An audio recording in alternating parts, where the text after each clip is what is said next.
light within our hearts, light within our thoughts, light within our words. May one and all and everything, blessed and loved ever be. Welcome. I am Sister Who. With me today on the show, I have my friend Xenia Grant, and today we wanted to discuss the pros and cons of disclosure of autism. At one point, hopefully further in the past, to mention any mental condition whatsoever, the general public seemed to equate that to being crazy in some way or another. They really didn't distinguish between one type of craziness and another. It was just all crazy. And so only people who were mentally sick ever went to psychologists anyway.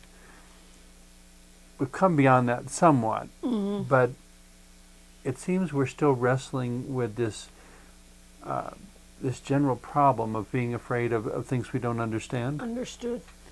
And which is the whole point for having the show. You know, that bringing some understanding to something that really is still not very pinned down. Yeah. I mean, it is autism spectrum. That means every case is different, and it extends from someone as brilliant as Albert Einstein to someone who is completely non-communicative. Understood. You know, and anything in between. It would seem that today's topic is more for those people who are on the high-functioning end of the spectrum. High-functioning not necessarily meaning superior or better or what have you, just people who have more social skills, more ability to interact socially, more ability to integrate with the world around them. Yeah. You know, low functioning doesn't mean inferior or less intelligent. It simply means much more difficulty in interacting with the world around them. Understood. But for those who are high functioning, they get this question of whether or not to disclose. Do I mention it or do I not? If I mention it, does that mean I'll never get a date again? Does that mean I'll never be respected? Does that mean everyone will discount everything I say? You've had experience with lots of different autism educational situations and organizations. What would you say that needs to be kept in mind as we begin to address whether or not to tell somebody, yes, I have autism? I think one is that someone who blends in better is, do people believe you or not? Okay. I've had, where people say, you can't be. You speak so well. How does it manifest itself? Well, that's a wonderful question to receive. How does it manifest itself? That I can answer. The problem when they make a statement that you couldn't possibly be, in a sense, it gives me less freedom to say that I am. Yeah. And then we turn into a head-butting argument. Yeah. Instead of getting into questions like, how does it manifest? But if you have a group of people and there are some high-functioning autistics in the group who know that they are, and you talk about autism as if it's somewhere else, and obviously doesn't include any of us, well, you've just put pressure on them not to contradict you. Yeah. I think also with disclosure, I mean, with me, I'm fairly open about it. I've written about it. People in India and Australia and Switzerland and Israel and U.S. and Canada know about it because that's where I've been published. Okay. And a lot of places. Yeah. Namaste. And so I have no problems with disclosing it because I've been doing it for 25 years.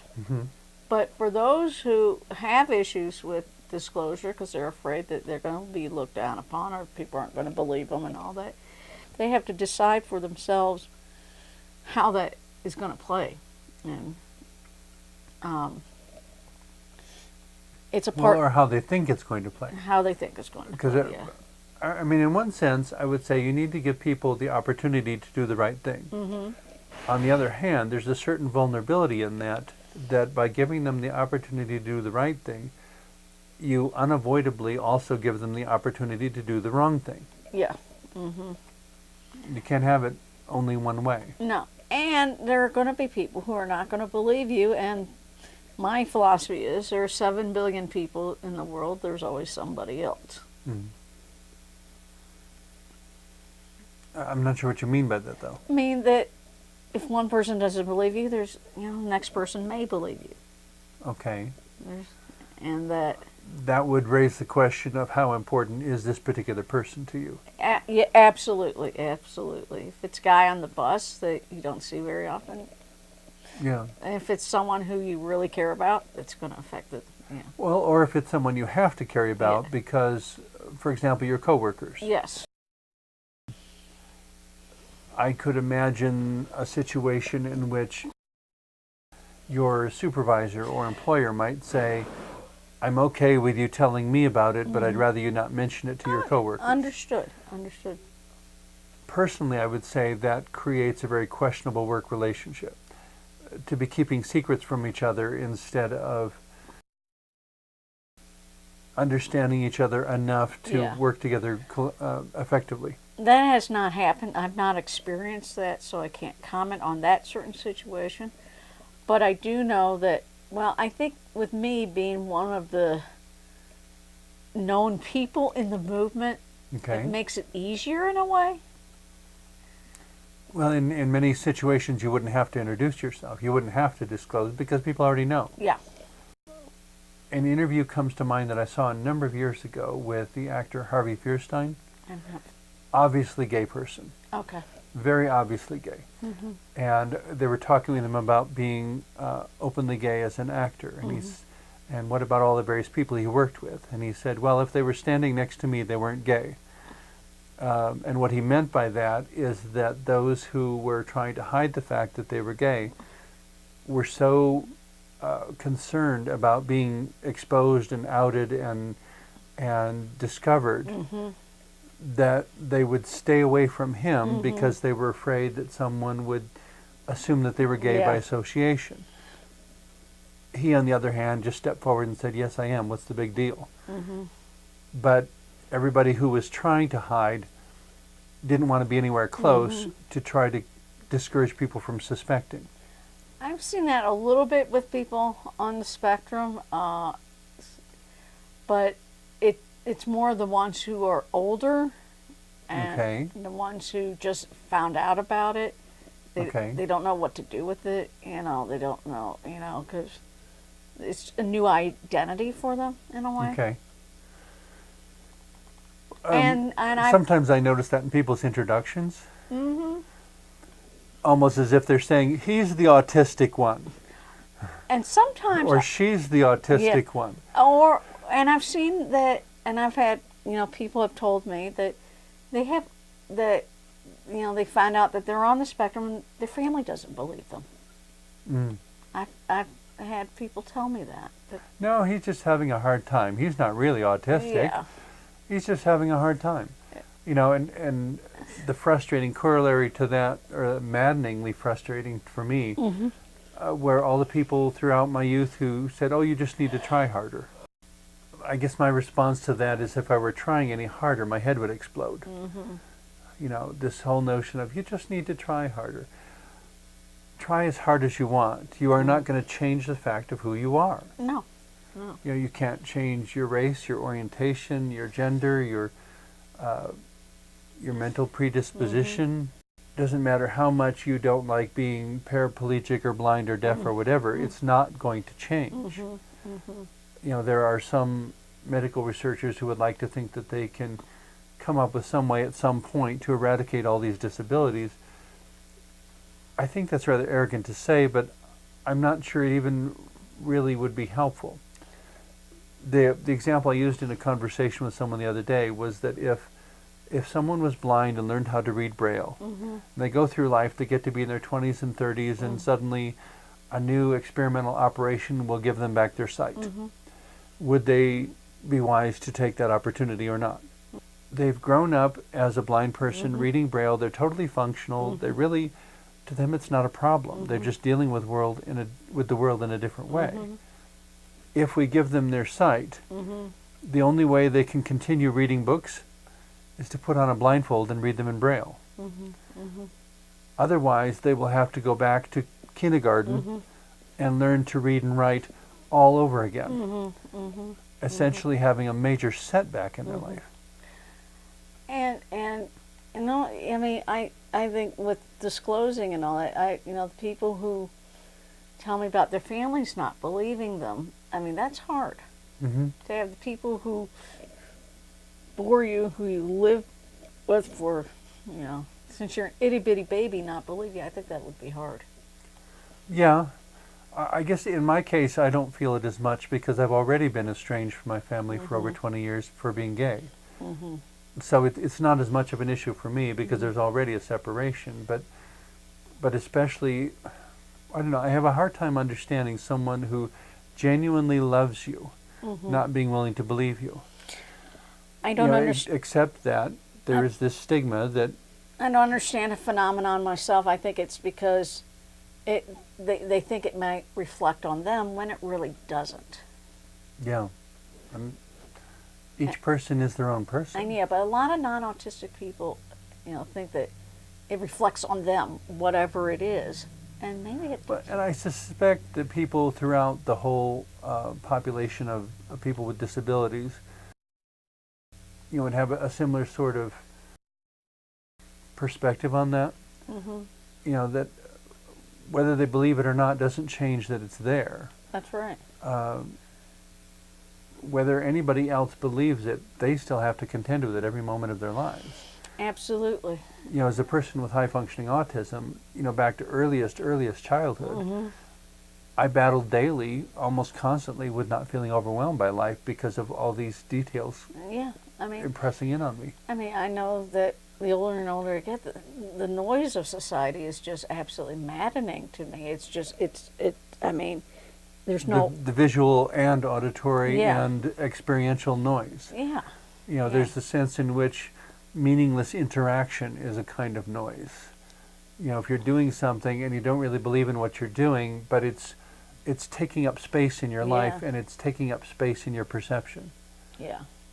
And if you're already seeing all the details of life, getting some kind of control over how many of them you have to listen to at one time can make all the difference in whether or not you can cope at all. Yeah.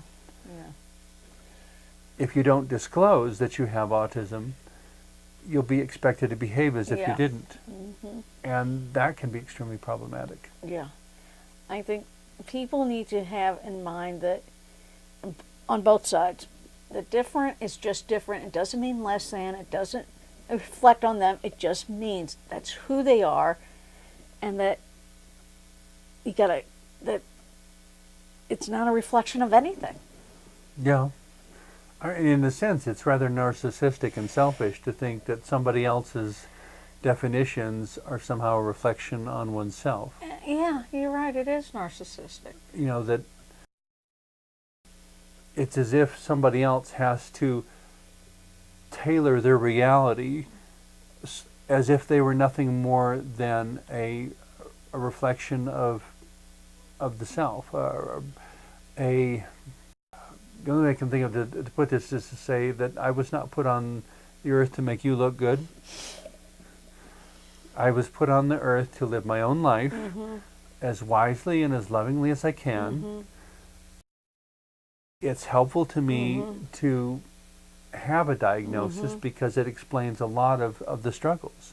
And at least my struggles now are not without explanation. They're not totally nonsense. There's actually a reason for all that. Yeah. It's like, oh, okay, well, then it's not that something was wrong or out of place or what have you. It was just me being me. Yeah. And I think, you know, with, you know, disclosing that, people, you know, sometimes have a hard time accepting who they are because they want to be someone different. And I remember, to quote Father Moses Berry of Ash Grove, Missouri, "You're the only you have." He used to tell me that all the time. Well, even more so, you're the only you that the universe has. Absolutely. You know, that there is some unique perspective or understanding or experience that you will bring to the wider spectrum of life that nobody else can bring. You know, you are a unique treasure within all the treasures of the universe. And if we start yanking that treasure out, everything around that treasure is going to change.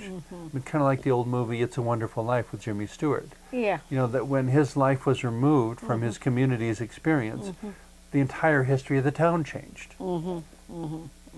There are things that the divine or the universe, however you wish to look at it, will communicate Yes. through autistic people that cannot be effectively communicated any other way. If we're hung up on the issue of disclosure, do I tell or do I not, it seems to me you can't effectively do the job while worrying about what people are going to think. You have to focus on doing the job. Yeah, but a lot of times people are focused on, both autistic and non-autistic alike are focused on, how am I perceived? Because how you perceive things is how you act upon things. I learned that about 30 years ago. Okay. Something a little more concrete. Have you had negative experiences of disclosure? I think I have, but not recently. And I think with, I didn't like it, let's say, in the 90s or in the late 80s, but now in the year 2014, it doesn't bother me as much. I think partially because I'm older. Okay. And the older I get, the less I care about what others think. Okay. See, in my case, I couldn't care about what others think because I knew before I even got to kindergarten that there was no way I was going to fit in. And if I had to live for other people's expectations, there was no place for me to live. Understood. I mean, they simply didn't have a place for me. Understood. So I guess the pros and cons of disclosure, on one hand, it does give me a way of explaining things to myself so that I don't feel like I'm crazy or like things are out of control. That no, I didn't know everything about myself, but when I learn about that part of myself, it allows me to embrace the whole of myself better because it doesn't feel like I'm the one out of balance as much. Understood.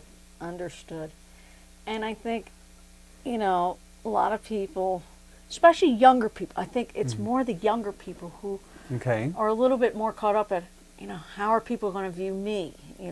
You must, and almost it's like in Evita Peron and Evita saying, you must love me. It's not about you. Okay. You're citing her as an example that we should not follow. That's right. Ava, Okay. yeah. Okay. That it's not about you. That you're disclosing a fact, simply saying, this is part of who I am, like I have blue eyes or brown hair or I'm a Gemini or what have you. Well, and there might be things like that an autistic mind noticing the details would put together that other perspectives wouldn't notice as much. Yeah, and a lot of people are afraid when they disclose that they're afraid of being looked down upon. They're afraid of not being popular. Our society places a great premium on popularity, whereas popularity isn't that important the older and older I get. And even in high school, it never seemed to me that popularity really accomplished anything good. Most likely not. I mean, in a sense, popularity is more about living for other people's expectations and definitions than your own. Absolutely. If you spend your whole life being the embodiment of other people's fantasies, you'll never get around to living your own life. And a lot of people live their whole lives in what you just said. Autistic and non-autistic alike. And I consider that a problem. I don't think, to me, it's not the most useful way to live. Okay. It's not. Well, I would say a problem for the reasons I already mentioned. Yeah. But, just that there is something good that I believe each person is designed and intended to do. But yeah, it's easy for other things to get in the way, so that the job doesn't get done the way it should. And a lot of people are afraid that someone's not going to like them, and our society perpetuates that in a way. Well, and yet at the same time, I guess flipping in reverse, as an autistic mind might, I would say, okay, does it really matter that someone doesn't like you? And what does it actually affect? And what is it costing you to accomplish that if you really feel it's worth going after? Yeah. I think that just, but some people have been freed by disclosure, saying, this has freed me up. Yeah. And people, that I've read or heard that people say, I feel much more freer to be me because I have disclosed this fact. Well, and there's a sense in which being open about oneself grants a self-agency that wouldn't be there otherwise. Yeah. And to be authentic within yourself, trying to be the best person you can be, to be truly authentic is something to be said for. Something that I'm fairly certain would be experienced as empowering to one's life. Yeah. In a variety of different ways, of course, according to the unique individuals, but nevertheless, a generally empowering sort of way. One of the curiosity that comes to mind about this whole discussion of the pros and cons of disclosure is that it's presuming no middle ground. And there is a middle ground. That there are pros over here and there's cons over here, and what's in between. I would say qualities that can be advantageous or can be liabilities according to who sees it, how they respond, and all sorts of other things. Yeah, I mean, and I think as our culture accept autism more and more, as our culture views it as positive, more and more people won't have as much problem disclosing it.